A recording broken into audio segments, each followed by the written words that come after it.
al señor Arias en contravía de sus derechos y seguridad jurídica. Muy bien, y en otra información de la jornada, el Consejo de Estado en las últimas horas dio un concepto favorable sobre el llamado plebiscito para la paz en caso de la posible llegada de ese plebiscito para refrendar el final del conflicto.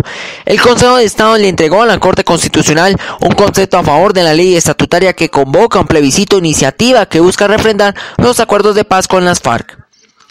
Según el concepto del magistrado Danilo Rojas, presidente del Consejo de Estado, el proyecto para convocar un plebiscito debe declararse ajustado a la Constitución porque plantea para el específico cometido de la refrendación ciudadana de los acuerdos de paz logrados con las FARC, la implementación de un mecanismo de participación ciudadana de características especiales, pero remitiéndose igualmente a las normas que regulan la materia. Uno de los puntos más polémicos del proyecto que reformó el plebiscito, pues bajo el umbral de aprobación a un 13% del censo electoral, también fue avalado por Rojas.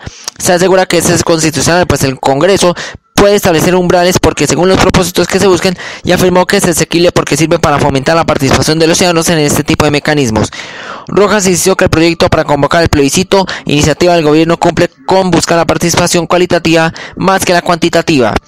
El concepto del Consejo de Estado hace parte de otras posiciones que han llegado a la Corte Constitucional, un alto tribunal que debe revisar el proyecto de ley estatutaria del plebiscito. Muy bien, y en otra información de la jornada, el sistema de transporte masivo en Colombia ha mejorado con respecto al sistema tradicional de buses según el DANE. Según este estudio emitido por el Departamento Nacional de Estadística, en el cuarto trimestre de 2015 el número de pasajeros transportados en el país se incrementó en un 5,1%, alcanzando los 1.047,6 millones, indicó ese miércoles el DANE, como resultado de la encuesta de transporte urbano de pasajeros desarrollada en 7 áreas metropolitanas y en 16 ciudades principales del país. La pesquisa del DANE abarcó los medios de transporte como buses, sistemas integrados de transporte y metrocables. En ese sentido, Pereira fue la ciudad con el mayor incremento del número de pasajeros movilizados con un 9,9%. El sistema que más pasajeros movilizó en el país fue el de Bogotá con un 39%, el de total nacional, mientras que el área metropolitana de Cali fue el que menos movilizó con un porcentaje negativo del 0,5%. Respecto a Bogotá, la encuesta indicó que el sistema de troncales es el que más moviliza personas en la ciudad, con un 41,4% del total, mientras que los servicios zonales complementarios mueven el 23,9% de los ciudadanos. La cifra de pasajeros transportados en el cable de Manizales registró una disminución del 17,4%. En el cuarto trimestre del año, el parque automotor para el transporte urbano de pasajeros contó con un promedio mensual de 35.039 vehículos en servicio. No obstante, se redujo un 5,2% con respecto a ese mismo trimestre del 2014. Bien, el Ministerio de Salud en las últimas horas empezó a emitir recomendaciones ante las personas que van a viajar para la Semana Santa. Ahora que se acerca la Semana Santa y el número de turistas aumenta en el país, el Ministerio de Salud y Protección Social dio a conocer una serie de medidas que deben ser tomadas en cuenta por quienes van a viajar en zonas del clima cálido, sobre todo aquellas que se encuentren por debajo de los 2.200 metros sobre el nivel del mar, donde está presente el mosquito que transmite el Zika, el Aedes aegypti, que transmite el Zika, el dengue y el chikungunya. En las zonas tropicales del país, por ejemplo, se recomienda usar ropa que cubra la máxima superficie de la piel, utilizar repelente, dormir en lugares protegidos por mosquiteros o toldillos y evitar el estancamiento de aguas. Según el viceministro de Salud Pública y Prestación de Servicios, Fernando Ruiz, en los territorios más calientes del país es importante no bajar la guardia en lo que sea la prevención contra el Zika. Se refiere y sobre todo recomienda a las mujeres en estado de embarazo o a aquellas que tienen planes de concebir que no se dirijan a zonas como San Andrés, Barranquilla, Santa Marta, Magdalena, donde se encuentra el mosquito. De acuerdo con Elkin de Jesús Osorio, director de promoción y prevención de MinSalud, entre recomendaciones para esta Semana Santa están el debido consumo de alimentos como el pescado, mariscos y carnes, el control de la ingesta de alcohol, el manejo responsable del agua potable y la disposición adecuada de residuos para evitar incendios forestales y el cuidado de la protección de los niños en lugares públicos como las playas. Y en Bogotá, en las últimas horas se registró una balacera en el centro de Bogotá en medio de un operativo para buscar estupefacientes. 4 heridos resultaron ante esta balacera. 4 personas heridas dejó una balacera en el barrio San Bernardo en la tarde de hoy. Según autoridades, el enfrentamiento se dio entre grupos de microtráfico que operan en la zona en el momento que la policía realizaba varios allanamientos.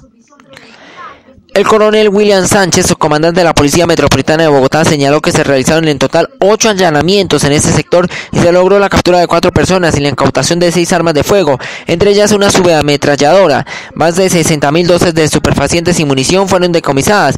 Con esas armas incautadas de estas personas se enfrentaban a la policía, agregó el oficial. Durante los operativos, que según el coronel Sánchez hay una resistencia, se registra un intercambio de disparos entre los mismos delincuentes, donde resultan lesionadas levemente 3 personas y un menor de edad. Sobre la versión que circuló donde se hablaba que 2 personas perdieron la vida sobre el sitio de los hechos, el subcomandante manifestó que no tenía información. Y en Colombia ya no es el país más feliz del mundo, según el último estudio sobre felicidad en el mundo. En la nueva lista de los 157 países más felices del mundo, dada a conocer por la ONU, por la Organización de las Naciones Unidas, Colombia aparece en el puesto 31, aunque el lugar en el que ahora nos encontramos no es despreciable, significa un bajonazo considerable respecto a otros listados en el que nuestro país había punteado. Dinamarca, por su parte, se quedó con el primer puesto. Es la segunda vez consecutiva que en el reporte de felicidad de la ONU, este país escandinavo se lleva el título del país más feliz del mundo. En su orden siguen la lista Suiza, Islandia, Noruega y Finlandia. Al otro lado de la lista, como los países más infelices, aparecen Benín en el lugar 153, Afganistán en el lugar 154, Togo en el 155, Siria en el 156 y el último Burundi con 157. En cuanto a la cuota de los países latinoamericanos y el Caribe, además de Colombia en el 31, el reporte menciona a los más felices a Costa Rica en el puesto 14, Puerto Rico en el 15, Brasil en el 17, México en el 21, Chile en el 24, Panamá en el 25, Argentina en el 26, Uruguay en el 29, Guatemala en el 39, Venezuela en el 44, El Salvador en el 46 y Nicaragua en el 48.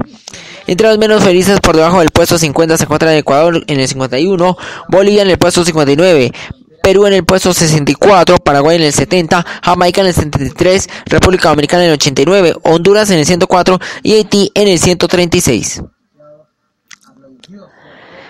Y en Colombia, el expresidente y senador Álvaro Uribe pidió que no se acatara el fallo de justicia en caso tal del tema de la Haya, en caso de que no se acepte la jurisdicción.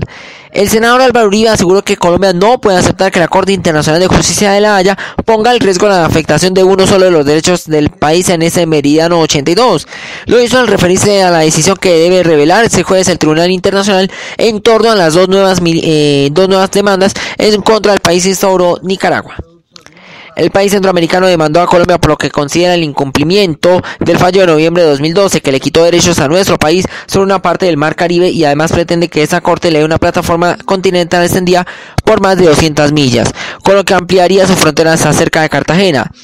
Este jueves el tribunal decide si es o no es competente para iniciar los dos procesos. El gobierno colombiano asevera que no tiene competencia. Después de la pausa, en 24 horas, noticias internacionales de la jornada. Regresamos.